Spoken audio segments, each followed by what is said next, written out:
Barley గింజలు రాత్రి నానబెట్టుకున్నాను. Barley గింజలు మినిమం 6 అవర్స్ అయినా నానాలి, లేదా 4 అవర్స్ అయినా నానాలి. ఇంకొక ప్రాసెస్ కూడా ఉంది. బార్లీ గింజలు వేయించి కొంచెం మిక్సీ పట్టుకోవాలి. మిక్సీ పట్టుకున్నా కూడా రవరవగానే పట్టుకోవాలి. పట్టుకున్నవి కూడా ఇలా గంజి చేసుకుంటే మంచిది. ఇంకొక విషయం ఏంటంటే, మనకి బార్లీ చాలా బెనిఫిట్స్ ఉన్నాయి. ఇన్ఫెక్షన్స్ రాకుండా కాపాడుతుంది. మనం వాటర్ ఎక్కువగా తీసుకోం కాబట్టే మనకి ఇన్ఫెక్షన్స్ అనేవి ఎక్కువగా వస్తుంటాయి. బార్లీ ఆ ఇన్ఫెక్షన్స్ని తగ్గిస్తుంది.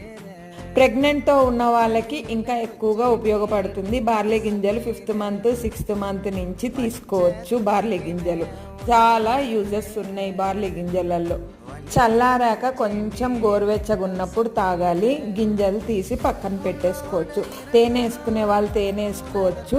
నిమ్మకాయ కూడా పిండుకుంటారు. మరి మీరు కూడా ఇలా ఒకసారి ట్రై చేసి చూడండి. ఇన్ఫెక్షన్ నుంచి దూరంగా